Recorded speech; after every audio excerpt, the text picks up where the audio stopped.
मैं शिल्पी स्वागत करती हूँ आप सभी भावी अध्यापक अध्यापिकाओं का अपने चैनल द MSc PRS में। मैं आपको UPTET प्राइमरी लेवल यानी कि 1 से 5 तक का मैं आपको पढ़ाऊँगी और आपको इससे आपको काफ़ी हेल्प मिलेगी। आपको प्रीवियस ईयर के क्वेश्चन, ये पूरे प्रीवियस ईयर के क्वेश्चन हैं, आप एनालिसिस करिए और देखिए कि किस टाइप के क्वेश्चन आते हैं पेपर में। चलिए देखते हैं। और आप यह भी आपको गेसिंग करना है कि आप कितने क्वेश्चन कर पा रहे हैं। चलिए देखते हैं बगैर टाइम वेस्ट किए।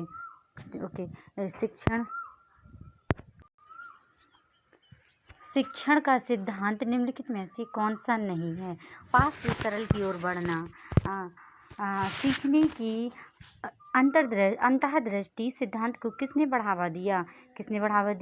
गेस्टाल्ट सिद्धांतवादी। हेलो गाइस, आपको मतलब एक तरह से बहुत ही एनर्जी अपनी बढ़ानी होगी कि आप 150 क्वेश्चन देख सकें। ये बहुत बड़ा पेपर, मतलब एक तरह से काफ़ी क्वेश्चन है। 150 क्वेश्चन बहुत होते हैं, है ना। हम क्विकली स्पीड से देखेंगे और आप एनालिसिस करिए किस टाइप के क्वेश्चन आते हैं और पढ़ते चलिए, है ना। थोड़ा सा टाइम लग सकता है, टाइम तो अधिक लगेगा ही जब इतने सारे क्वेश्चन हैं। चलिए देखते हैं। और मैं स्पीड से थोड़ा जल्दी कराऊंगी और आप समझते जाइएगा। शिक्षण के किस स्तर में अन्वेषण, प्रस्तुतिकरण, आत्मसात्वकरण, संगठन, मौखिक प्रस्तुति का पाठ सम्मिलित है? किसमें है?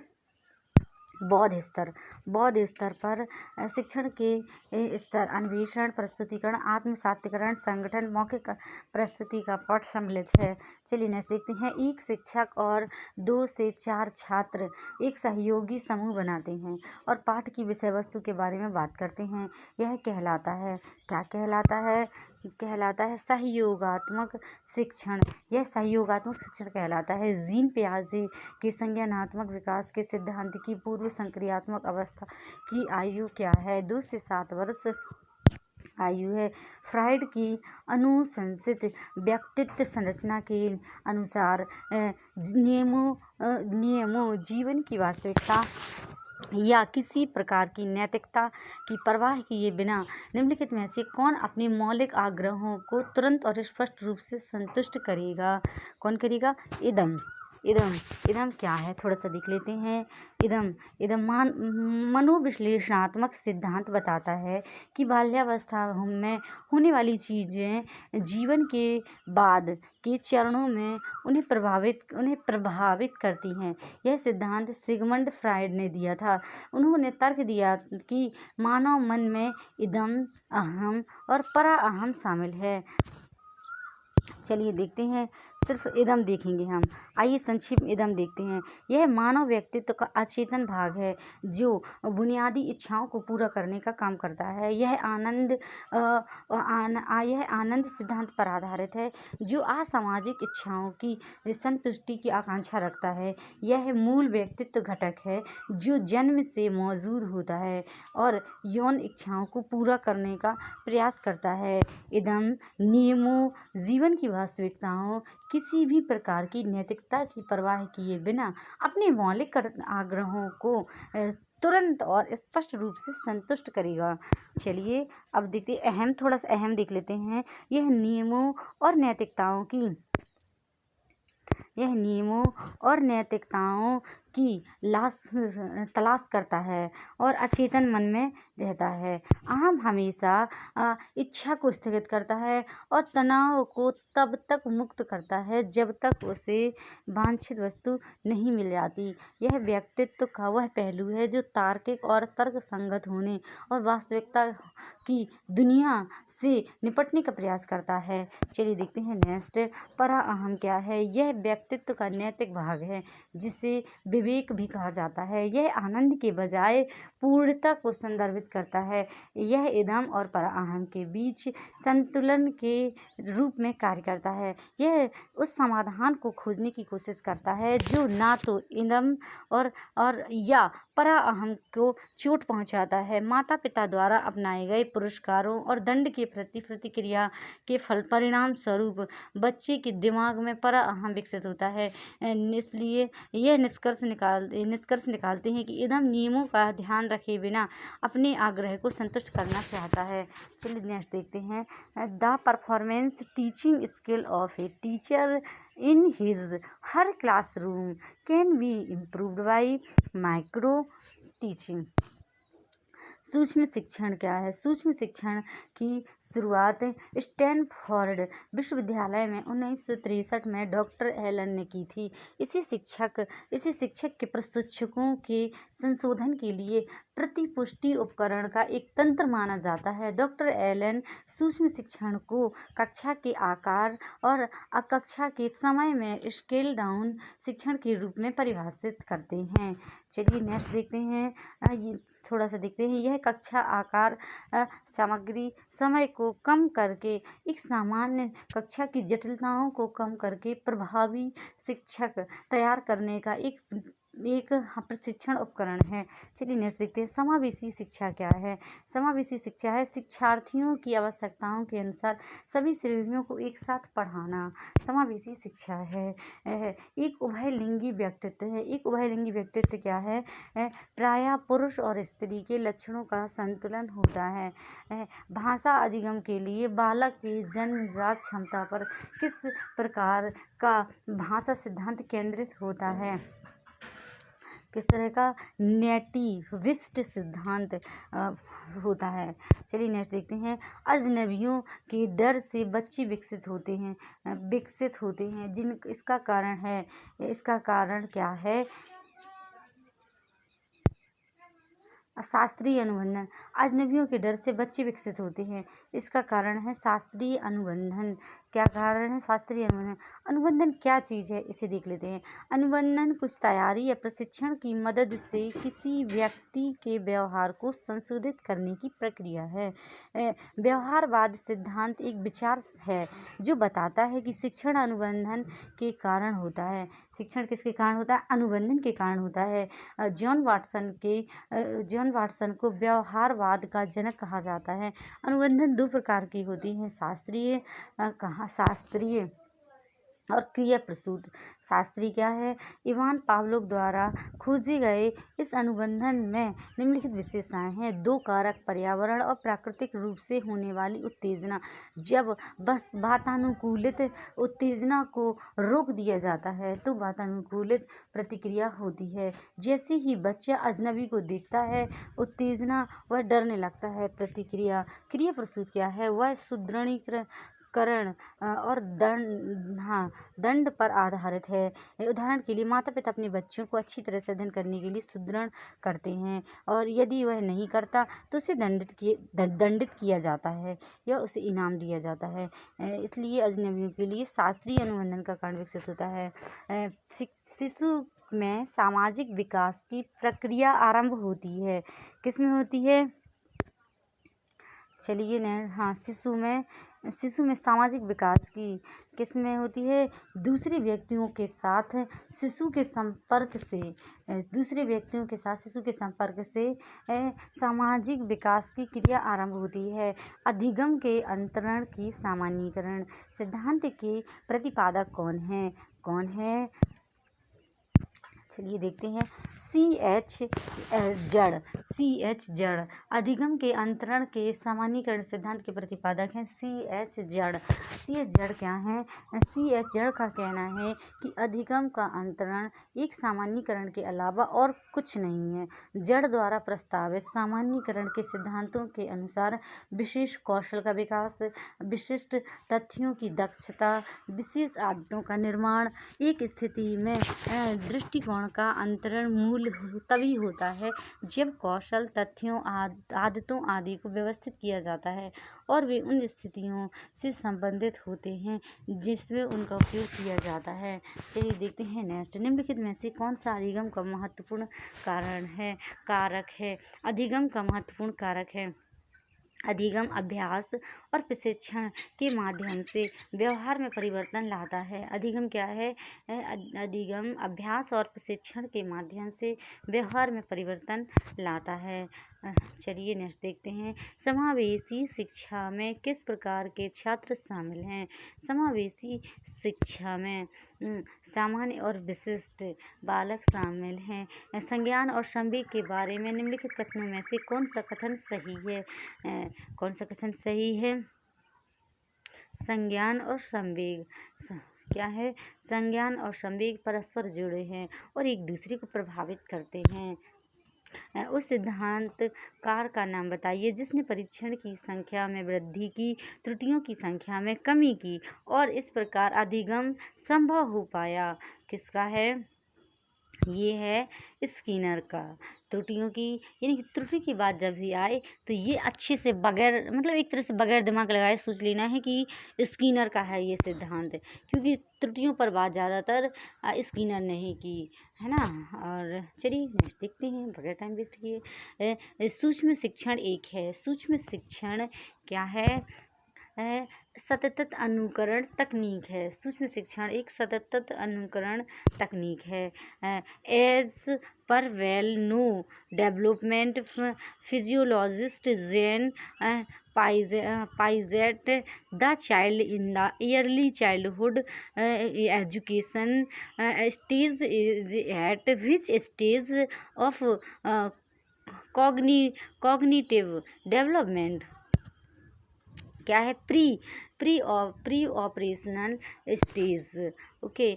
स्विस मनोवैज्ञानिक जीन पियाजे बाल विकास पर अपने कार्य के लिए प्रसिद्ध हैं। उन्होंने अपने सिद्धांत में संज्ञानात्मक सिद्धांत विकास का एक व्यवस्थित अध्ययन किया जिसे चार अवस्थाओं में वर्गीकृत किया गया। पियाजे के अनुसार संज्ञानात्मक विकास की द्वितीय अवस्था पूर्व संक्रिया की अवस्था है जो लगभग 2 से 6 या 7 वर्ष की आयु तक रहती है। इस अवस्था में बच्चे को संरक्षण की अवधारणा से संबंधित समस्याओं का सामना करना पड़ता है तथा केंद्रित और अपरिवर्तनीयता की विचार के साथ संघर्ष करना पड़ता है। चलिए नेक्स्ट देखते हैं। एक क्रिकेटर जो अपनी गेंदबाजी कौशल में सुधार करता है उससे बल्लेबाजी कौशल को सुधारने के लिए कौशल को स्थानांतरित करने की उम्मीद नहीं की जाती है। यह अधिगम के स्थानांतरण का उदाहरण है। यह अधिगम किसके? शून्य स्थानांतरण का उदाहरण है। चलिए नेक्स्ट देखते हैं। कक्षा में अधिक विद्यार्थियों की भागीदारी सुनिश्चित करने के लिए आप शिक्षण की कौन सी विधि अपनाएंगे? कौन सी? चर्चा विधि। यदि 4 लोग बैठ के चर्चा कर लेते हैं तो क्या हो जाता है? विद्यार्थियों एक तरह से जो स्टूडेंट 4 लोग बैठ के या स्टूडेंट बैठ के 4 लोग है ना चर्चा कर लेते हैं किसी टॉपिक के बारे में तो उन्हें भूलता नहीं है, क्योंकि चर्चा एक तरह से एक ऐसी विधि है जिससे बच्चों को माइंड में ही मतलब बहुत अच्छे से याद हो जाता है। चलिए नेक्स्ट देखते हैं। अधिगम की स्थिति में अंतर्दृष्टि के महत्व पर जोर दिया जाता है तो क्या है इनमें से? कोई नहीं। अधिगम की अंतर्दृष्टि पर महत्व पर जोर दिया जाए, ये नहीं, इसमें कोई नहीं है। क्यों? थोड़ा सा देख लेते हैं। अंतर्दृष्टि अधिगम, यह अधिगम के संज्ञानात्मक सिद्धांतों के अंतर्गत आता है। एक जर्मन मनोवैज्ञानिक वोल्फगैंग कोहलर ने एक उदाहरण द्वारा हमें समझाया कि अंतर्दृष्टि अधिगम किस प्रकार विकसित किया होता है। कोहलर के पास सुल्तान नामक एक चिंपैंजी था। सुल्तान को एक पिंजरे में रखा गया और केले को उसके हाथों की पहुंच से दूर पिंजरे के बाहर रखा गया। पिंजरे में एक छड़ी थी। सुल्तान ने केले को पुनः प्राप्त करने के लिए छड़ी का उपयोग किया। अगली बार केले को और दूर रखा गया। मतलब एक तरह से सीखने के लिए खुद का विचार आ जाए कि क्या करना है, कैसे करना है। ये है अंतर्दृष्टि का चलिए देखते हैं। उन्नत आयोजक मॉडल को मजबूत करने के लिए तैयार किया जाता है। संज्ञानात्मक संरचनाओं। उन्नत आयोजक मॉडल को संज्ञानात्मक संरचनाओं को मजबूत करने के लिए सही वर्तनी लिखने में कठिनाई का संकेत है। क्या है? डिस्ग्राफिया। डिस्ग्राफिया डिस्ग्राफिया एक लेखन अक्षमता है। ऐसे कई संकेत हैं जो इंगित करेंगे कि शिक्षार्थियों को डिस्ग्राफिया हो सकता है। डिस्ग्राफिया वाले एक शिक्षार्थी में निम्नलिखित समस्याएं हो सकती हैं। सही वर्तनी लिखने में कठिनाई होती है। कागज पर खराब स्थानिक योजना दिखाते हैं। लाइनों और मार्जिन का दुरुपयोग। उन्हें वर्णमाला के छोटे और बड़े असंगत रूप और आकार को बनाने में परेशानी होती है और वे उन्हें आपस में मिला देते हैं। चलिए नेक्स्ट देखते हैं। कोहलर ने प्रस्तावित किया कि सभी प्रकार का अधिगम पर निर्भर नहीं है। किस पर? प्रश्न और त्रुटि पर कोहलर ने क्या नहीं है। परिस्थिति, संज्ञानात्मक प्रक्रिया, प्राकृतिक प्रक्रिया जिसमें नहीं है तो ये प्रश्न और त्रुटि ये किसका है? स्किनर का है।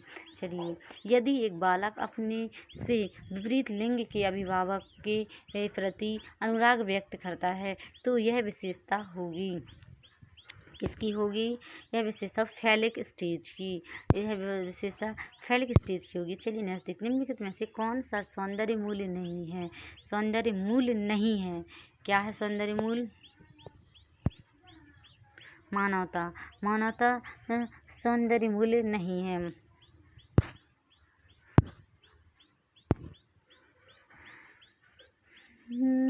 वस्तुओं घटनाओं में सामंजस्य, नियमितता, शुद्धता, सौंदर्य स्वरूप की पहचान करने की क्षमता से है सौंदर्य मूल्य। चलिए नेक्स्ट देखते हैं। रेखीय क्रमादेशित अधिगम किसके प्रतिपादित किया? किसके प्रतिपादित? रेखीय क्रमादेशित अधिगम वी.एफ. स्किनर। बी.एफ. स्किनर थोड़ा सा देख लेते हैं। बी.एफ. स्किनर हार्वर्ड विश्वविद्यालय में मनोविज्ञान के प्रोफेसर ने क्रमादेशित अधिगम की तकनीक विकसित की और रेखीय क्रमादेशित अधिगम की शुरुआत की। बाद में लगभग 1955 में शिकागो विश्वविद्यालय के नॉर्मन क्राउडर ने एक शाखा कार्यक्रम विकसित किया। क्रमादेशित अधिगम के दो प्रकार हैं, एक रेखीय और दूसरा शाखा। स्किनर क्रमादेशित अधिगम के प्रवर्तक हैं और नॉर्मन क्राउडर शाखीय अधिगम के प्रवर्तक हैं। चलिए नेक्स्ट देखते हैं। भावात्मक पक्ष के ग्रहण पर स्तर पर भावात्मक पक्ष के विद्यार्थी मनोयोग रूप से ध्यान देने। भावात्मक पक्ष के ग्रहण स्तर पर विद्यार्थी मनोयोग रूप से ध्यान देने। क्या है? देखिए, भावात्मक पक्ष प्रभावी शिक्षक के पास एक होता है। क्या होता है? प्रभावी शिक्षक के पास होता है एक बहिर्मुखी व्यक्तित्व होता है। बचपन और जवानी के बीच की अवस्था है। क्या है? ये है वया अवस्था। बचपन और जवानी के बीच की अवस्था है। वह पात्र जिसके द्वारा किसी विशेष व्यक्ति को कोई कार्य करने का अधिकार प्रदान किया जाता है कहलाता है। क्या कहलाता है? अधिपत्र। निम्नांकित में से वर्तनी जन्य अशुद्ध नाम शब्द बताइए। कौन सा है? ये है कनिष्ठ। कनिष्ठ क्या है? कनिष्ठ सही है। अर्थ जो मर्यादा अथवा पद अथवा आयु में छोटा हो। विलोम है ज्येष्ठ और वरिष्ठ। प्रविष्टि प्रवेश करना। अनाधिकार अनधिकार पुरस्कार का पुरस्कार। चलिए नहीं सकते। अहेतुकी का स्वरूप शुद्ध रूप है। अहेतुकी का शब्द रूप क्या है? क्या है? अहेतुकी एक मात्रा बस चढ़ाना था। कली शब्द का बहुवचन होगा। अब हम हिंदी में चल रहे हैं ना। और कली शब्द का बहुवचन क्या होगा? कलियां। निम्नलिखित में से नित्य बहुवचनांत शब्द नहीं है।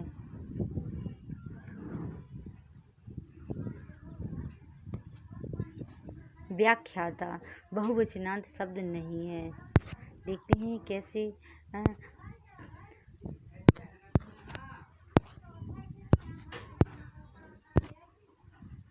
नित्य बहुवचन शब्द वे शब्द होते हैं जो हमेशा बहुवचन के रूप में प्रयोग किए जाते हैं, फिर चाहे वह एक वचन के जैसे ही प्रतीत होते हों।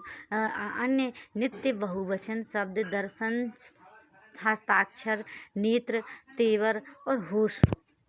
नयन में कौन सी संधि है? नयन, नयन में है अयादि संधि। यह शब्द का जहाँ भी प्रयोग हो ज़्यादातर सोचिएगा तो ये अयादि संधि होती है। जब दो वर्णों के मेल से उनके मूल रूप में जो परिवर्तन या विकार आ जाता है वह संधि है। जनार्दन ईश नरेश। संधि के तीन भेद हैं: स्वरसंधि, व्यंजन संधि, विसर्ग संधि। दो स्वरों के मेल से होने वाले परिवर्तन को स्वर संधि कहते हैं। हिमदनालय, हिमालय। स्वर संधि के 5 भेद होते हैं: दीर्घ, गुण संधि, वृद्धि संधि, यण संधि। अयादि संधि, यदि पहले शब्द के अंत में ए, आए, ओ, आ एक दूसरे के शब्द के आरंभ में भिन्न स्वर आए तो क्रमशः ए का आए, ए, ऐ का आय, ओ का औ, औ का आ हो जाता है। निम्नलिखित में से किस शब्द में नज्य समास है? किस में नज्य समास है? ये है अनंत में। उल्लेख शब्द का संधि विच्छेद क्या होगा? उल्लेख का उत्धन लेख, उल्लेख का संधि विच्छेद है। पंचवटी में कौन सा समास है? पंचवटी में है द्विगु समास। पंचवटी शब्द में द्विगु समास है और क्यों, कैसे देखेंगे। पंचवटी 5 वटों का समाहार में द्विगु समास है। समूह का अर्थ प्रकट हो तो वहाँ समाहार द्विगु होता है। द्विगु समास की परिभाषा: वह समास जिसका पहला पद संख्यावाचक विशेषण होता है और समस्त पद समूह या किसी और समाहार का बोध होता है, द्विगु समास है। जैसे दोपहर, दो पहरों का समाहार। शताब्दी, 2 सालों का समाहार। और पंचतंत्र, 5 तंत्रों का समाहार। सप्ताह, 7 दिनों का समाहार। अब चलिए, द्विगु समास के 3 प्रकार हैं: तद्धितार्थ द्विगु, उत्तर पद द्विगु और समाहार द्विगु। समूह का प्रकट करना। संख्यावाची विशेषण विशेष के बाद कोई पद आए तो उत्तर पद द्विगु और तद्धितार्थ द्विगु के अंत में तद्धित होता है। चलिए नेक्स्ट देखते हैं। सुष्टि का तद्भव क्या है? सुष्टि का तद्भव है सोंठ। कंघी का तत्सम शब्द है कंघी। कंघी का क्या है? कंकति। कंकति क्या है? कंघी का शब्द है। जिज्ञासा का पर्यायवाची है जिज्ञासा। जिज्ञासा का है कौतूहल। जिज्ञासा का है उन्नयन का विलोम है। उन्नयन का विलोम है पलायन। कौन सा शब्द अर्थ की दृष्टि से शेष शब्दों से भिन्न है? ये देखेंगे, सोम शब्द अर्थ की दृष्टि से शेष शब्दों से भिन्न है। सरल, गरल का विलोम शब्द होता है गरल। गरल का क्या होता है? गरल का होता है सुधा। गरल का क्या है? सुधा। भाषण के लिए उपयुक्त विशेषण क्या होगा? भाषण के लिए ओजस्वी। संज्ञा शब्द नमक से बना विशेषण है। किससे? नमक से है नमकीन। नमकीन शब्द। ओके, निम्नलिखित में से अवस्था उत्तम अवस्था नहीं है। निम्नलिखित में से उत्तम अवस्था नहीं है। क्या है? तीव्रता उत्तम अवस्था नहीं है। चिदम्बरा पर ज्ञानपीठ पुरस्कार किसे प्राप्त हुआ? किसे हुआ? सुमित्रानंदन पंत को। जीवन के प्रति अनास्था। अनास्था किस नाटक में है? जीवन के प्रति अनास्था है बकरी। जीवन के प्रति अनास्था। बकरी नाटक में जीवन के प्रति अनास्था है। बकरी नाटक सर्वेश्वर दयाल सक्सेना की रचना है। इसकी रचना 1974 ईस्वी में हुई। प्रमुख पात्र थे नट नटी, भिक्षित, दुर्जन सिंह, कर्मवीर, सत्यवीर, सिपाही, विपत्ति, युवक, ग्रामीण जन, काका काकी, चाचा रामा एक ग्रामीण दूसरा ग्रामीण। ओके, चलिए नेक्स्ट देखते हैं। भारत भारती के रचनाकार कौन है? भारत भारती के रचनाकार है मैथिली शरण गुप्त। सुंदर है बिहाग सुमन सुंदर, माना तुम सबसे सुंदरतम। उक्त पंक्ति किस कवि की है? किस कवि की है? ये है सुमित्रानंदन पंत की। रामध्यान मंजरी किसकी रचना है? रामध्यान मंजरी है किसकी है? अग्रदास की। रामध्यान मंजरी किसकी? अग्रदास की रचना है। निदानात्मक परीक्षण में महत्व दिया। निदानात्मक परीक्षण में महत्व दिया किसने? गलत उत्तरों को। निदानात्मक परीक्षण में महत्व दिया, गलत उत्तरों को परीक्षण दिया। चौम चरेऊ किसकी रचना है? चौम चरेऊ किसकी रचना है? ये है स्वयंभू की। स्वयंभू पौम चरेऊ में पूरा स्वयंभू के पुत्र त्रिभुवन ने किया था और पौम चरेऊ स्वयंभू की रचना है। और पौम चरेऊ राम कथा पर आधारित अपभ्रंश का एक महाकाव्य है। 12,000 पद हैं। मूल रूप से इस रामायण में कुल 92 सर्ग थे, जिसमें स्वयंभू के पुत्र त्रिभुवन ने अपनी ओर से 16 सर्ग और जोड़े। गोस्वामी तुलसीदास के रामचरितमानस पर महाकवि स्वयंभू रचित पौम चरेऊ का प्रभाव दिखता है। निम्नलिखित में से गद्यांश को ध्यानपूर्वक पढ़कर उनके नीचे दिए गए बहुविकल्पी प्रश्नों का चयन कीजिए। साहित्य का क्या उद्देश्य है? साहित्य का क्या उद्देश्य है? साहित्य का उद्देश्य है मानसिक और सांस्कृतिक और मानसिक परिष्कार। साहित्य का उद्देश्य है सांस्कृतिक परिष्कार है, मानसिक परिष्कार है। चलिए नेक्स्ट देखते हैं।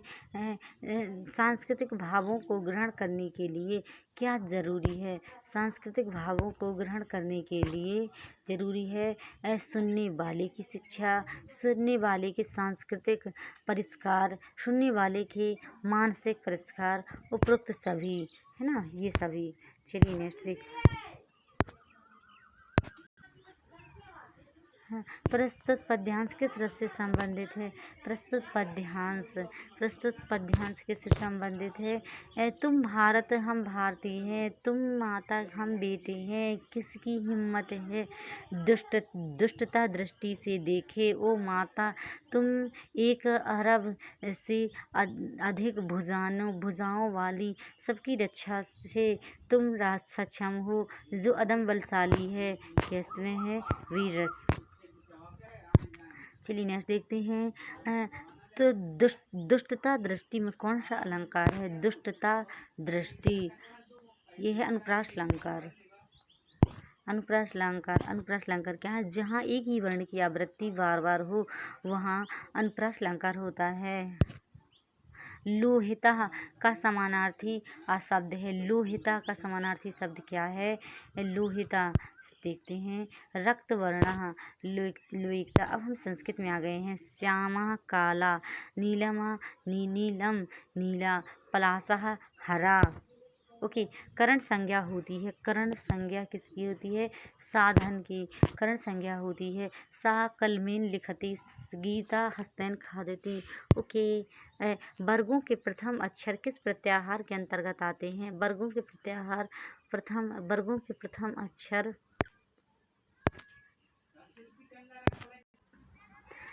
वर्गों के प्रथम अक्षर किस प्रत्याहार के अंतर्गत आते हैं? वर्गों के प्रथम अक्षर, चलिए देखते हैं। आप इसे देखिएगा, बताइए। वर्गों के प्रथम अक्षर जी है किसके अंतर्गत आते हैं? चय के अंतर्गत आते हैं। चय। एक ई उ र ला, यण य व र ला। अक के अंतर्गत आता है आ, छोटा छोटी बड़ छोटा ऊ, रा और ला। अच आता है अच, सभी स्वर वर्ण आ ई उ रा ला ए आ ओ ए आओ। खय में आता है खा, फा, छा, ठा, था, चा, टा, ता। का और पा वर्ग का प्रथम और द्वितीय वर्ण है। खर का क्या है? खा, फा, छा, ठा, था, चा, टा, ता, का, पा, सा वर्ग का प्रथम और द्वितीय वर्ण और सा चय। इसे आप अच्छे से देखिएगा, पूरा है ना। पूरा चय के अंतर्गत क्या आता है? चा, टा, ता, का और पा वर्ग का प्रथम वर्ण है। क्या है? वर्ग का जो भी प्रथम वर्ण है ये है चय के अंतर्गत आता है। चर का है वर्ग का प्रथम वर्ण चा, टा, ता, का, पा और सा एच के ए ओ आई सॉरी ए ओ आय ओ आओ हल सभी व्यंजन वर्ण आते हैं। हस का वर्गों के तृतीय, चतुर्थ, पंचम वर्ण या व रा ला आते हैं। जस वर्गों के तृतीय वर्ण जा, बा, गा, डा, दा। अट का अट स्वर और हा या हा, वा और रा। अब चलते देखते हैं हंती। हसंती पद में प्रत्यय है श्रुत प्रत्यय। हसंती पद में क्या है? श्रुत प्रत्यय है। पुल्लिंग, स्त्रीलिंग, नपुंसकलिंग। शेष है अन का अंति, अति, अत नपुंसक में आता है। पठन उदाहरण में पठन, पठंती, पठत नपुंसक में आता है। और हस धातु में आता है, पुल्लिंग में आता है हसन, स्त्रीलिंग में हसंती और आता है नपुंसकलिंग में हसत। सह शब्द है। सह शब्द प्रथम पुरुष सर्वनाम का है। प्रथम पुरुष सह क्या है? प्रथम पुरुष पुरुषवाचक। देखते हैं अहम, त्वम, सह इत्यादि पुरुषवाचक है। निश्चयवाचक सर्व, इदम, तद इत्यादि। अनिश्चयवाचक है कद, कश्चित, कापि, कोअपि इत्यादि। संबंधवाचक है सह और यह इत्यादि। प्रश्नवाचक है कहा, किम, का इत्यादि। निजवाचक है स्वयं इत्यादि। अनुक्त कर्म में कौन सी विभक्ति है? अनुक्त कर्म में द्वितीय विभक्ति है। क्या है? रामः वनं गच्छति, रमेशः पुस्तकं पठति, बालः भोजनं खादति। ये क्या है? अनुक्त कर्म में विभक्ति है, द्वितीय विभक्ति है। पा धातु का लोट लकार मध्यम पुरुष द्विवचन के रूप में होता है। पिबतम। चलिए देखते हैं पा धातु में लोट लकार पिबतु, पिबताम, पिबंतु, पिब, पिबतम, पिबत, पिबानी, पिबाव, पिबाम है ना। तो प्रथम पुरुष पिबतु, पिबताम, पिबंतु। प्रथम मध्यम पुरुष पिब, पिबतम, पिबत, पिबानी, पिबावा, पिबाम। चलिए नेक्स्ट देखते हैं सर्वनाम शब्द। इदम का स्त्रीलिंग षष्ठी विभक्ति बहुवचन में रूप होता है आसाम। आसाम। चलिए देखते हैं बहुवचन में इयम, इमे, इमा, इमः, इमाम, इमे, इमः, अनया, आभ्याम, आभि, अस्यै, आभ्याम, आभ्यः, अस्याः, आभ्याम, आभ्यः, अस्या, अनयोः, अस्याः, अनयोः। आसाम बहुवचन में आता है षष्ठी में आस्याम, अनयोः, आसु। चलिए देखते हैं रामायण का विभाजन कितने खंडों में हुआ? रामायण का विभाजन 7 खंडों में हुआ। चलिए रामायण संस्कृत साहित्य का प्रथम महाकाव्य रामायण को माना जाता है। इसके अनेक नाम हैं। रामायण आदि काव्य। रामायण क्या है? राम की कथा होने के कारण इस वाल्मीकि विरचित महाकाव्य को रामायण कहा जाता है। आदि काव्य लौकिक साहित्य की प्रथम रचना होने के कारण ही महर्षि वाल्मीकि को आदि कवि और रामायण को आदि काव्य, रामायण को आदि काव्य और महर्षि वाल्मीकि को आदि कवि कहा जाता है। चलिए देखते हैं चतुसती सहस्त्री संहिता को तोड़ कर देखें तो चतुर्विंशति प्लस सहस्त्री और संहिता चतुर्विंशति 24, सहस्त्री 1000, संहिता एक साथ हो। चलिए नेक्स्ट देखते हैं दुष् उपसर्ग युक्त है। कैसा है? दुस्साहस। क्या है? दुस्साहस। चलिए नेक्स्ट देखते हैं सर्व परवंशम दुखम सर्वमात्मवंशम सुखम एतद् विद्यात् समात्सेन लक्षणम सुखादुः खयोः सर्व परवंशम। क्या है? अब इसमें क्वेश्चन बना है, देखते हैं दुखम किम, दुखम किम, इसी से हमें देखना है। दुखम किम, दुखम सर्व परवंशम है ना। तो ये है अब ये क्या है, श्लोकम आधारीकृत अधोलिखितः प्रश्नः समध्यः सुखम किम सर्मा तो सर्मात्मवंशम। चलिए नेक्स्ट देखते हैं। वाराणस्याः अपरम नाम किम। वाराणस्य अपरम नाम किम। काशी। क्या है, ये देख सकते हैं, इसे पूरा पहले पढ़ना पड़ेगा। विकल्प, हाँ, विकल्पात्म कोत्रेषु उचिततम उत्तरम चित्वा लिखत। अस्माकं देशे बहूनि तीर्थस्थानानि सन्ति, तेषु वाराणसी अपि एकं प्रसिद्धं तीर्थस्थानम् अस्ति। इदं काशी नाम्ना प्रसिद्धं वर्तते। क्या है, वाराणस्याः अपरं नामं किम। काशी। चलिए नेक्स्ट देखते हैं।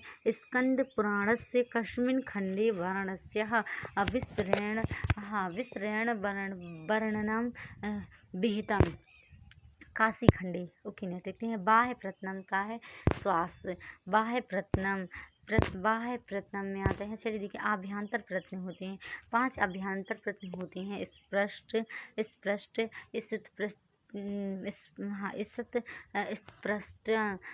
स्पष्ट का क्या, का से माँ तक का वर्ग आदि 5 वर्गों के 25 वर्गों का स्पष्ट प्रश्न है, क्योंकि इनके उच्चारण में जिह्वा का कंठ, तालु आदि स्थानों पर पूरी तरह स्पर्श होता है। ईसत स्पष्ट या ला वा का ईसत स्पष्ट प्रश्न होता है।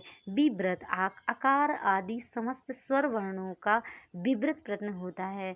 थोड़ा देख लेते हैं। जिह्वा और मुख विवर की उपरिभाग के बीच अधिक से अधिक दूरी रहती है। ईसत विव्रत होता है। सा हा वर्णों का ईसत विव्रत प्रश्न है। समव्रत क्या है, हर्ष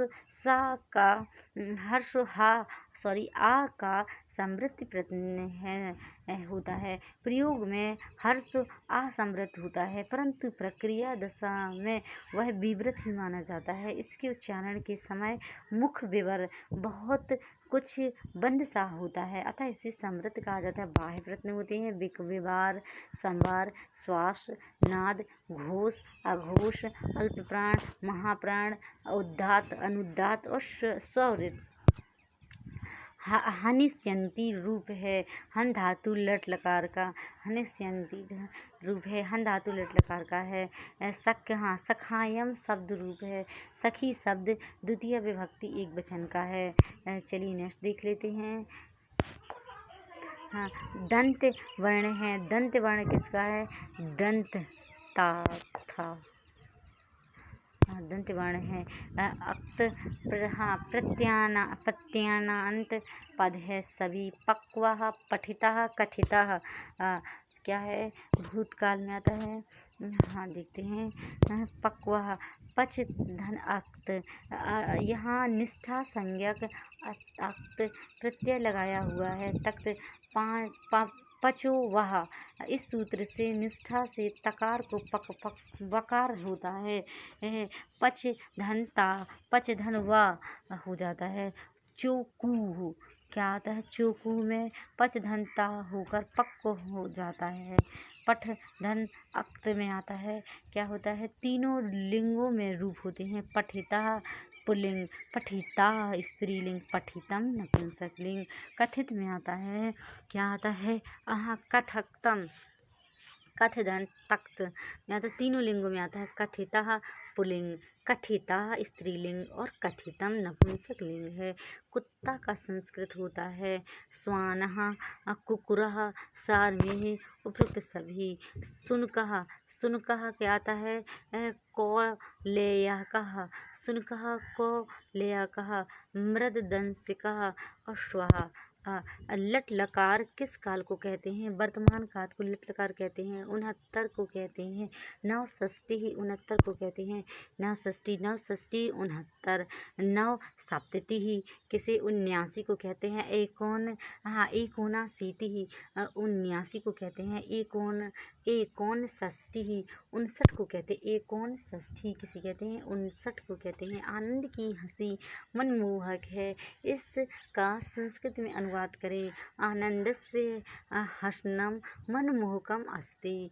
क्या है? आनंद की हंसी मनमोहक है। आनंदस्य हसनम मनमोहकम अस्ति। निर्दया में उपसर्ग है निर्दया में कौन सा उपसर्ग है? प्राधन हार, प्रहार, विधन विकार, विहार, साधन संहार, आधन आहार, परिधन आहार। अब देख सकते हैं संस्कृत में कुल 22 उपसर्ग माने जाते हैं। हाँ चक्रिन ढव कसे ही में संधि है। हाँ सुष्टुत्व संधि है। क्या है? चक्रिंढ कसे में संधि है, सुष्टुत्व संधि है। देखते हैं हाँ पीसा धनता ष्टुत्व संधि है, सटुत्व संधि है। चलिए देखते हैं इस धनतः इष्टः अतत धन टीका तट टीका उद धन डहनम उडयनम पेश धनता पेष्टा रामस धन टीकते रामस टीकते। हाँ बाला क्रीडंती किसका भाववाच्य होता है? किसका होता है? बाले क्रीडयते है। बाला क्रीडंती बाले क्रीडयते। चलिए देखते हैं नेक्स्ट। हाँ श्वेतांबर पद में समास है। देखिए और बताइए कौन सा है श्वेतांबर में? कौन सा है? बहुब्रीहि समास है। मृच्छकटिकम किसकी रचना है? देखिए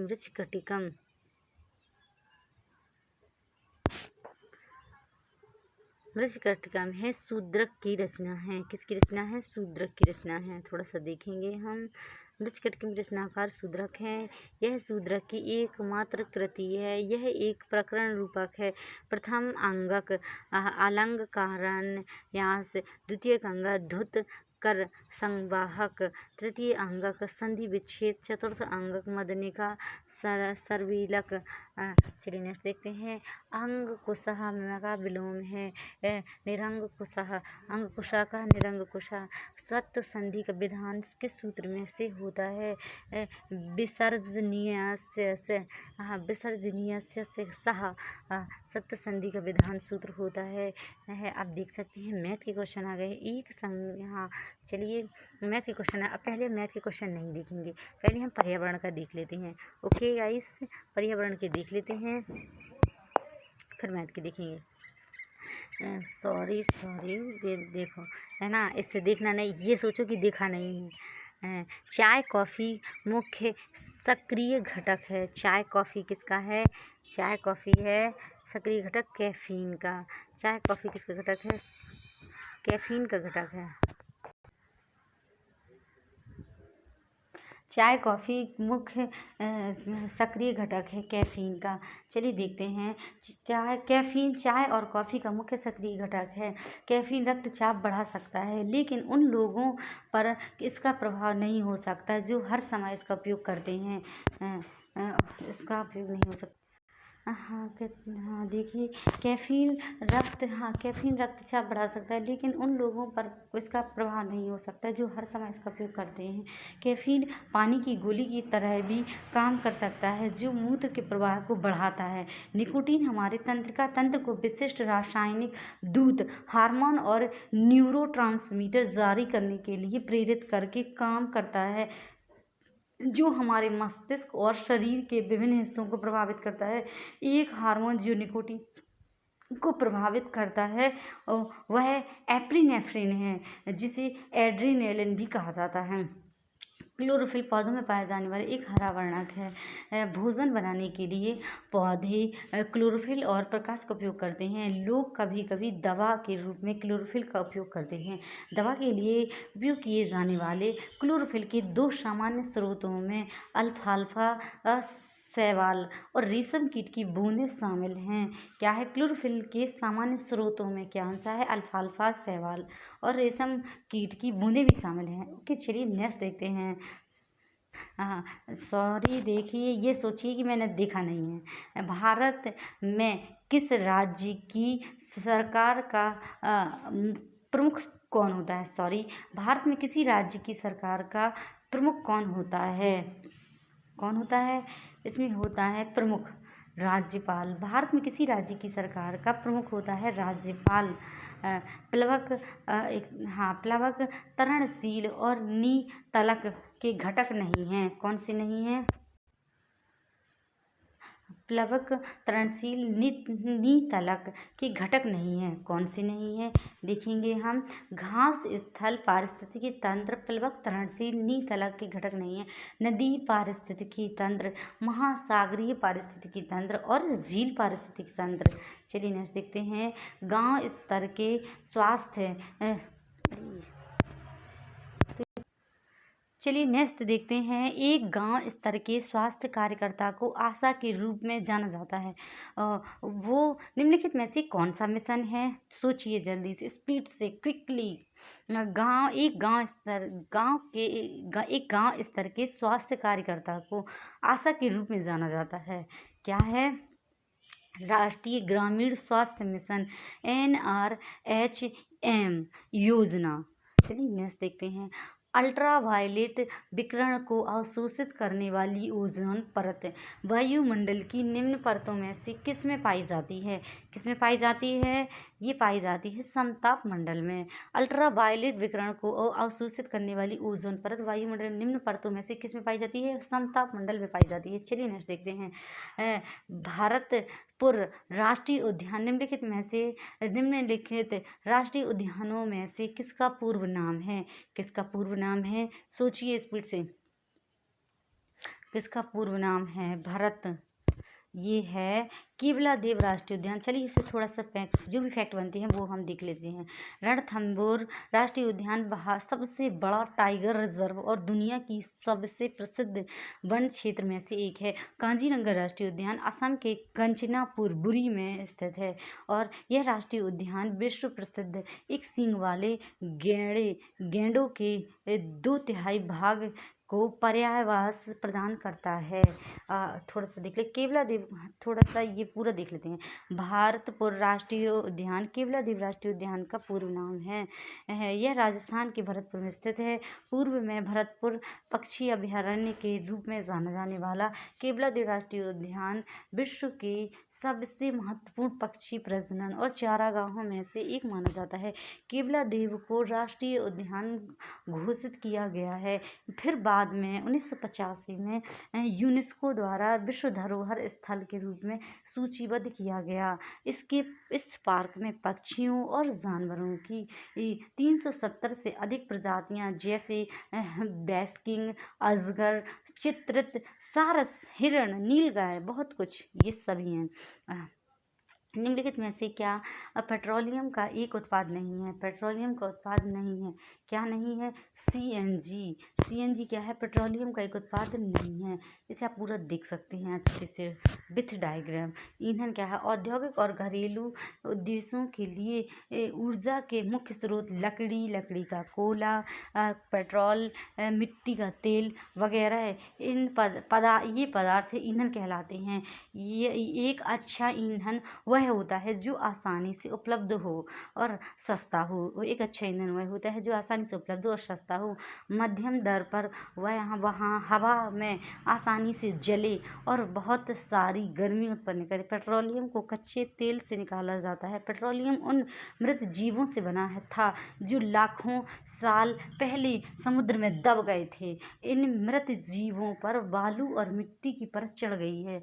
इन मृत जीवों पर क्या होता है? बालू और मिट्टी की परत चढ़ गई। हवा, उच्च तापमान, उच्च दाब की कमी ने इन मृत जीवों को पेट्रोलियम प्राकृतिक गैस में परिवर्तित कर दिया। कच्चे तेल के प्रभावी आसवन की मदद से न केवल पेट्रोलियम बल्कि बहुत से उत्पादों को भी निकाला जाता है, जैसे petroleum, gasoline, naphtha, paraffin, diesel, grease, डामर और कुछ ठोस कोयला। ओके, चलिए नेक्स्ट देखते हैं बगैर टाइम वेस्ट किए। एक दलहनी फसल को जो अनाज फसलों के बीच किसकी क्षतिपूर्ति के लिए उगाया जाता है? एक दलहनी फसल को किसकी क्षतिपूर्ति के लिए? सोचो गैसिंग, नाइट्रोजन की हानि के लिए। नाइट्रोजन की जब हानि से बचाने के लिए क्या होता है? दलहनी फसल को उगाया जाता है। दलहनों को नाइट्रोजन स्थिर करने वाली फसल माना जाता है। अच्छा, नाइट्रोजन स्थिर करने वाली फसल माना जाता है क्योंकि इनमें मूल ग्रंथियाँ होती हैं जिन पर सहजीवी नाइट्रोजन स्थिरीकरण वाले जीवाणु जैसे राइजोबियम जुड़ते हैं और वायुमंडलीय नाइट्रोजन को स्थिर रखते हैं, जबकि अनाज ऐसी फसलें हैं जो बहुत अधिक नाइट्रोजन की मांग करती हैं। और हाँ, इस प्रकार फसल होने के बाद मिट्टी में नाइट्रोजन की कमी हो जाती है, इसलिए इस कमी को क्षतिपूर्ति के लिए दो अनाज फसलों के बीच एक दलहनी फसल उगाई जाती है। समान खेल में वैकल्पिक रूप से विशिष्ट खाद्य फसलों को उगाने की इस प्रथा को फसल चक्रण या सस्यावर्तन कहते हैं। क्या कहते हैं? सस्यावर्तन या फसल चक्रण कहते हैं। चलिए नेक्स्ट देखते हैं जल्दी से। वैश्विक तापमान, हाँ, वैश्विक तापन किसके कारण होता है? सोचिए स्पीड से। वैश्विक तापन होता है ग्रीन हाउस के कारण होता है। थोड़ा सा देखें, ग्रीन हाउस को समझ लेते हैं। ग्रीन हाउस सबसे पहले आता है, हाँ, ग्रीन हाउस गैसों द्वारा अवशोषित विकिरण के मान देख लेते हैं। ओजोन कितना? 10.2%, मीथेन 16.3%, कार्बन डाइऑक्साइड 56.4% और नाइट्रो ऑक्साइड 5.4%। ओके, चलिए देखते हैं। ग्रीन हाउस प्रभाव पृथ्वी के वायुमंडल में फंसी पृथ्वी होता है। पृथ्वी के वायुमंडल में फंसी और सौर ऊर्जा और हमारी धरती को गर्म कंबल की तरह ढकने के लिए इसे धीरे धीरे विकीर्ण किया जाता है। यह अपने तापमान को बनाए रखने के लिए पृथ्वी पर ग्रीन हाउस प्रभाव की प्राकृतिक प्रक्रिया है और यह पृथ्वी को जीवन के लिए परिपूर्ण बनाती है। मानव में उत्सर्जन प्रणाली को निस्पंदन इकाइयों का नाम बताइए। मानव में उत्सर्जन प्रणाली की निस्पंदन इकाइयों के नाम बताइए। क्या है? नेफ्रॉन। देखिए, उत्सर्जन प्रणाली के अंग हैं। देखिए, किडनी, यूरेटर, यूरिनरी ब्लैडर और यूरेथ्रा। चलिए गुर्दे देखते हैं। यह एक बीन के आकार का अंग है। इसका कार्य रक्त को साफ करना है, मूत्र के रूप में रक्त से अपशिष्ट को खत्म करना है। गुर्दा क्या होता है? गुर्दा एक नीली कलर का रहता है और है ना, एक तरह से कैसे है, जो एक तरह ह्यूमन यूरिनरी सिस्टम है। यह पेट में मौजूद है। डायफ्राम के ठीक नीचे और पसलियों द्वारा संरक्षित है। यह प्रत्येक गुर्दे का वजन 120 से 170 ग्राम तथा 10 से 12 सेमी लंबा और 5 से 7 सेमी चौड़ा होता है। यह मुट्ठी के आकार का होता है। कैसे होता है? मुट्ठी का। किडनी नेफ्रॉन नामक सब यूनिट से बनी होती है। किडनी क्या होती है? नेफ्रॉन नामक। देखिए, ये पूरा है विथ डिस्क्रिप्शन। इससे हम पूरा शॉर्ट नोट से भी तैयार कर सकते हैं। इसे आप पॉज करिए, रुकिए और लिखिए, है ना, इतना अधिक टाइम नहीं है। चलिए स्पीड से देख लेते हैं। मूत्राशय है। चलिए, बायोम के प्रकारों के बारे में निम्नलिखित में से विवरण पढ़ें। बायोम के प्रकारों के बारे में विवरण पढ़ना है। चलिए, सॉरी, बायोम के प्रकारों के बारे में क्या है? हाँ, दक्षिणी अफ्रीका के घास के मैदानों को वेल्ड कहा जाता है। उत्तरी अमेरिका के घास के मैदानों को प्रेयरी कहा जाता है। दक्षिण को क्या जाता है? वेल्ड, और उत्तरी को कहा जाता है प्रेयरी। और ये दोनों तापमान घास के मैदान बायोम है। ये दोनों तापमान क्या है? घास के मैदान बायोम है। वेल्ड क्या है? दक्षिणी अफ्रीका में विभिन्न प्रकार के खुले देश को दिया गया नाम है, जिसका उपयोग चारागाह है और खेत के लिए किया जाता है।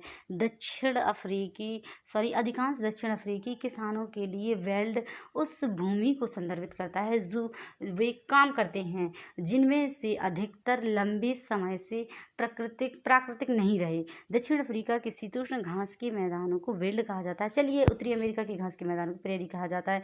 घास के मैदान दो प्रकार के होते हैं, उष्णकटिबंधीय घास के मैदान और समशीतोष्ण घास के मैदान। मैंने स्पीड से पढ़ दिया है, इसे आप बार बार एक थोड़ा सा वीडियो को पॉज करके देखते जाइएगा और पढ़ते जाइएगा।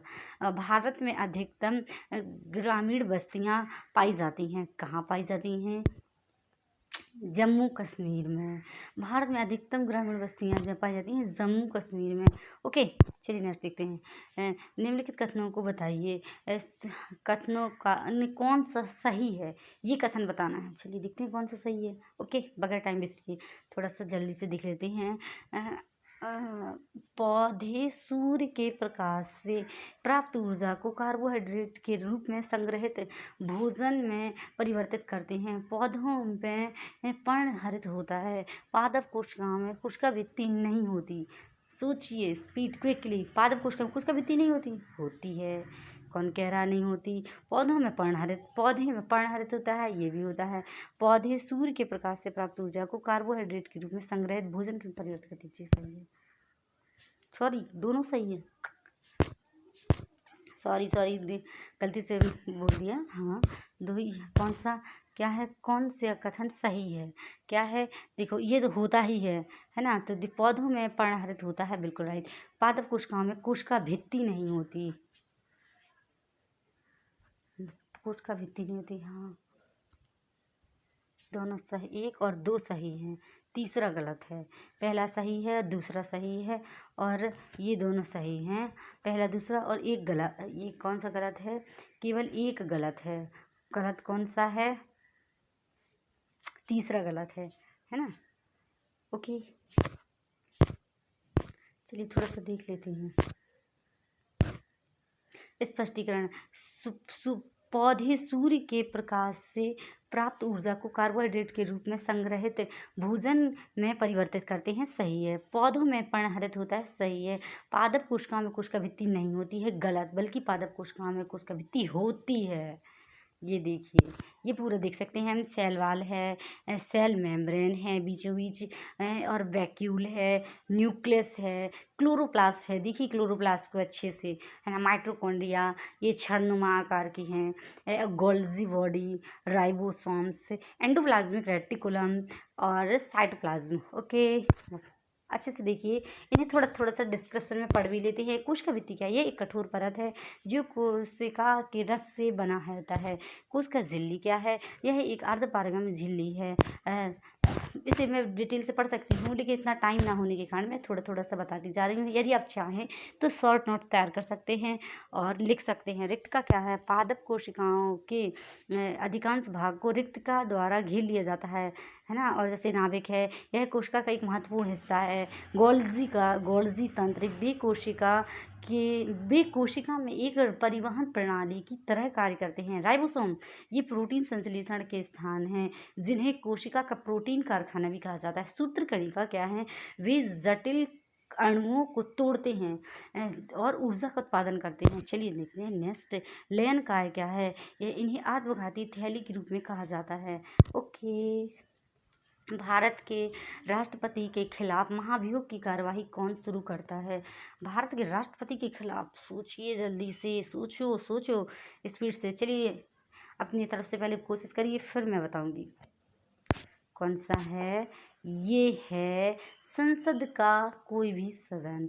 भारत के राष्ट्रपति के खिलाफ महाभियोग की कार्यवाही संसद का कोई भी सदन कार्यवाही शुरू कर सकता है ना। थोड़ा सा देखते हैं। संविधान सभा ने 28 दिसंबर 1948 को बहस के लिए ड्राफ्ट अनुच्छेद 61 भारत का संविधान लिया। ड्राफ्ट के अनुच्छेद ने यह प्रक्रिया निर्धारित की जिसके द्वारा भारत के राष्ट्रपति पद को पद से हटाया जा सकता है। अनुच्छेद 61। ओके, चलिए the term rancidity is used for the deterioration of which food components fats। चलिए थोड़ा देखते हैं। जब भोजन में वसा और तेल ऑक्सीकृत हो जाते हैं तो भोजन का स्वाद और गंध बदल जाता है। इसे क्या कहते हैं? इसे कहते हैं रेंसिडिटी। क्या है? विकृत गंधिका, रेंसिडिटी कहते हैं। वे रासायनिक अभिक्रियाएं भोजन के पोषण मूल्य को भी समाप्त कर देती हैं। सरल शब्दों में बासी भोजन का ऐसा खराब होना है कि वह अनुपयुक्त और उपभोग के लिए अवांछनीय हो जाता है। सूर्य के प्रकाश के संपर्क में आने पर वसा और तेल ऑक्सीकृत हो जाते हैं और विकृत गंध हो जाती है। चलिए नेक्स्ट देखते हैं। सोचिए, देखा नहीं। कौन सा जीवाश्म ईंधन नहीं है? कौन सा जीवाश्म ईंधन नहीं है? जैव ईंधन जीवाश्म ईंधन नहीं है, यानी कि डामर भी जीवाश्म ईंधन है। क्या है जैव ईंधन? जीवाश्म ईंधन नहीं है। जैव ईंधन अक्षय कार्बनिक पदार्थ है जो पौधों और पशुओं से आता है। जैव ईंधन क्या है? अक्षय कार्बनिक, अच्छे से पहले से थोड़ा सा लिख लीजिए, मतलब एक तरह से पढ़ लीजिए और माइंड में रखिएगा। अच्छा क्या है? कार्बनिक पदार्थ है जो पौधों और पशुओं से आता है। जैव ईंधन में सूर्य से संग्रहित और रासायनिक ऊर्जा होती है। पौधे प्रकाश संश्लेषण के माध्यम से जैव ईंधन का उत्पादन करते हैं। ओके, चलिए नेक्स्ट देखते हैं। अंतर्राष्ट्रीय मुद्रा कोष। अंतर्राष्ट्रीय मुद्रा कोष का मुख्यालय स्थित है, कहाँ पे स्थित है अंतर्राष्ट्रीय मुद्रा कोष का मुख्यालय? वाशिंगटन डीसी, यानी कि मुद्रा की बात है, पैसे रुपये की बात है, तो ज़्यादातर यहाँ पे वाशिंगटन डीसी में ही है। अंतर्राष्ट्रीय मुद्रा कोष का मुख्यालय संयुक्त राज्य अमेरिका वाशिंगटन डीसी में है। इसकी स्थापना 1946 में हुई। अंतर्राष्ट्रीय मुद्रा कोष 190 देशों का संगठन है। यह वित्तीय स्थिरता को सुरक्षित करने, अंतर्राष्ट्रीय व्यापार को सुगम बनाने, उच्च रोजगार और आर्थिक विकास को बढ़ावा देने, दुनिया भर में गरीबी को कम करने के लिए काम कर रहा है। अब देखते हैं IMF की स्थापना 19 जुलाई 1944 में संयुक्त राज्य अमेरिका में के न्यू हैम्पशायर में संयुक्त राष्ट्र ब्रिटेन वुड सम्मेलन में हुई। क्रिस्टालिना इवानोवा जॉर्जिया 2019 से अंतर्राष्ट्रीय मुद्रा कोष के अध्यक्ष और प्रबंध निदेशक के रूप में सेवारत बुल्गारियाई अर्थशास्त्री हैं। चलिए नेक्स्ट देखते हैं। भारत का सर्वाधिक आबादी वाला द्वीप कौन सा है? सोचिए स्पीड से। कौन सा है? सालसेट, है ना? ये तो अपन ने सुना नहीं। चलिए देखते हैं। सालसेट द्वीप महाराष्ट्र राज्य में स्थित है। यह दुनिया में सबसे अधिक आबादी वाले घनी आबादी वाले द्वीपों में से एक है। ट्राम्बे का द्वीप जो सालसेट के दक्षिण पूर्व में था। मुंबई महानगर और ठाणे और मीरा भाईंदर शहर सालसेट पर स्थित है। बोरीवली राष्ट्रीय उद्यान, जिसे संजय गांधी राष्ट्रीय उद्यान के नाम से भी जाना जाता है, सालसेट द्वीप में स्थित है। मुंबई द्वीपों का शहर है। ओके, छोटी आंत में एक विशेष भोजन का पाचन अमीनो अम्ल का उत्पादन करता है। मुख्य रूप से शामिल है, सोचिए क्या है? प्रोटीन। छोटी आंत में प्रोटीन का पाचन होता है ना? चलिए देखते हैं। प्रोटीन अमीनो अम्ल के बने एक छोटे कार्बनिक अणु होते हैं जो एक अल्फा केंद्रीय कार्बन परमाणु से बने होते हैं। जो एक अमीनो अम्ल, एक कार्बोक्सिलिक समूह और एक हाइड्रोजन परमाणु और पक्ष श्रृंखला नीचे देखे के रूप में जाना जाता है।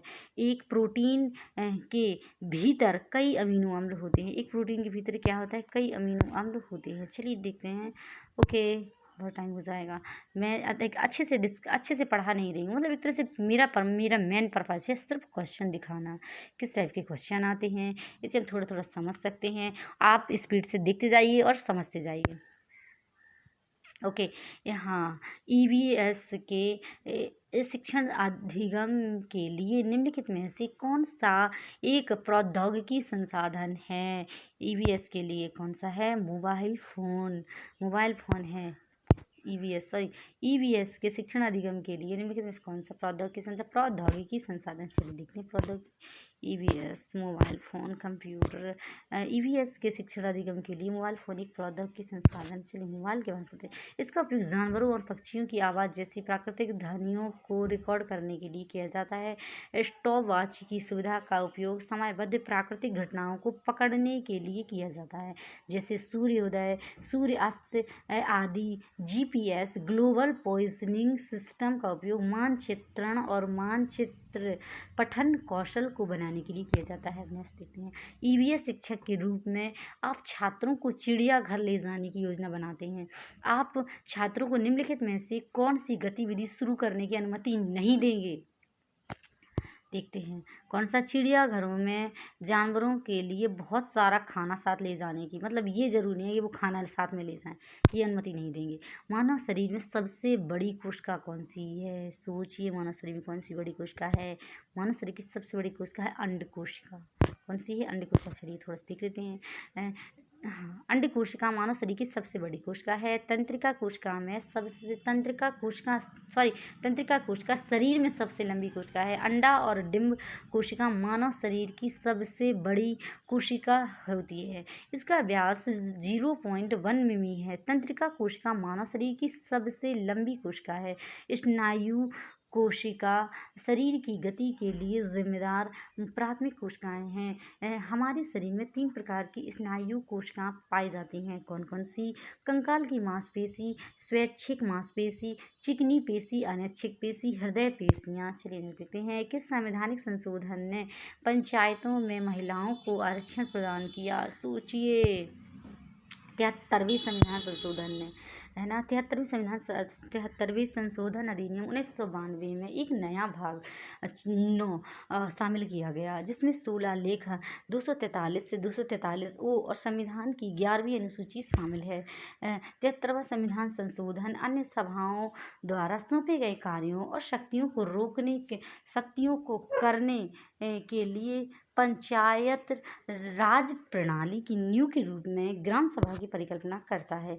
3 स्तरीय पंचायत प्रणाली प्रदान करता है, जिसका गठन प्रत्येक राज्य में ग्राम स्तर, मध्यवर्ती स्तर और जिला स्तर पर होता है। संवैधानिक संशोधन यह निश्चित करता है कि प्रत्येक पंचायत में प्रत्यक्ष चुनाव से भारी कुल सीटों में से 50% सीटें महिलाओं के लिए आरक्षित हैं।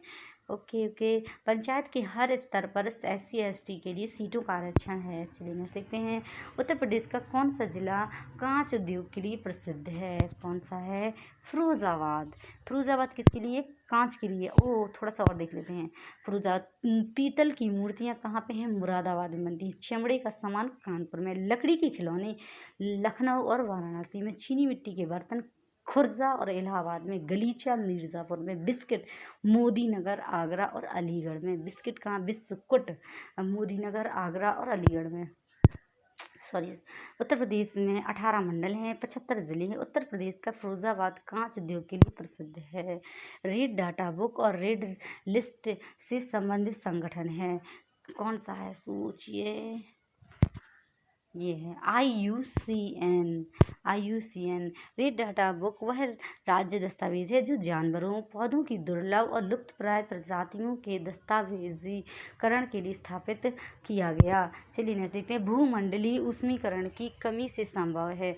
कौन सा संभव है? वृक्षारोपण में वृद्धि और जीवाश्म ईंधन के उपयोग में कमी।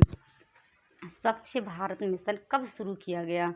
स्वच्छ भारत मिशन कब शुरू किया गया? सोचिए। कब किया गया? हाँ, स्वच्छ भारत मिशन कब शुरू किया गया? 2 अक्टूबर 2014 को स्वच्छ भारत मिशन शुरू किया गया। चलिए नेक्स्ट देखते हैं। किस संवैधानिक संशोधन ने भारत में पंचायती राज की स्थापना की? किसने की? 73वां संवैधानिक संशोधन ने भारत में पंचायती राज की स्थापना की। पीने के पानी के माध्यम से अतिरिक्त फ्लोराइड का अंतर्ग्रहण फ्लोरोसिस का कारण बन सकता है, जो मुख्य रूप से को प्रभावित करता है। किस को प्रभावित करता है? पीने के पानी के माध्यम से अतिरिक्त दांतों और हड्डियों को। एक से अधिक कोशिकाओं से बने जीवों को कहा जाता है बहुकोशिकीय जीव। ओके। एक कोशिका झिल्ली होती है। एक कोशिका पादप कोशिका, जंतु कोशिका। थोड़ा सा देख लेते हैं। पादप कोशिका, जंतु कोशिका में क्या होता है? पादप कोशिका में एक कोशिका झिल्ली होती है। क्या होता है? एक कोशिका झिल्ली होती है। इसमें जंतु कोशिका में क्लोरोप्लास्ट नहीं होता है ना। कोशिका द्रव्य होता है पादप कोशिका में। और इसमें क्या होता है? केवल छोटी रिक्तकाएँ होती हैं जंतु कोशिका में। और एक नाभिक होता है, अक्सर आकार में अनियमित होता है जंतु कोशिका। और अक्सर ये क्या है? पादप कोशिका अक्सर क्लोरोफिल युक्त क्लोरोप्लास्ट होता है और जंतु कोशिका प्लास्टिड नहीं होते। ओके। अच्छा ये बताइएगा, मैंने आपको 4 सब्जेक्ट के क्वेश्चन करा दिए हैं, सिर्फ एक सब्जेक्ट का क्वेश्चन नहीं कराया, वो है मैथ। आप लोग मुझे डिस्क्रिप्शन में एक तरह से कैसे कमेंट में लिख के बताइएगा कि मैं आपको मैथ के क्वेश्चन कराऊं कि नहीं, मतलब एक तरह से दिखाऊं कि किस टाइप के क्वेश्चन आते हैं, दिखाऊं कि नहीं, आप पहले से बता सकते हैं। और okay, bye bye, take care. Keep smiling, keep sharing. इसे अच्छे से देखिएगा और अच्छे से एनालिसिस करिए कि किस टाइप के क्वेश्चन आते हैं और इसी टाइप के क्वेश्चन आते हैं। मैंने मैथ बस का अभी थोड़ा छोड़ दिया है और कोशिश करूँगी कि जल्दी से जल्दी मैथ के भी क्वेश्चन प्रोवाइड कर सकूँ। Okay, bye bye, take care. अच्छे से पढ़ते रहिए और प्रैक्टिस करने से ही हमारा रिवीजन भी होता है और एक तरह से कहते हैं अगर हम जैसे यदि हम देखते रहते जो चीज़ हम ज़्यादा सुनते हैं तो वो चीज़ हमें जल्दी याद हो जाती है, इसलिए हमें देख के और सुन के हमें जल्दी याद करना है और रिवाइज माइंड में अधिक टाइम तक रहता है याद किया हुआ। चलिए ठीक है, बहुत सारी बातें हो गई, टाइम नहीं है बात करने का। Bye bye, take care.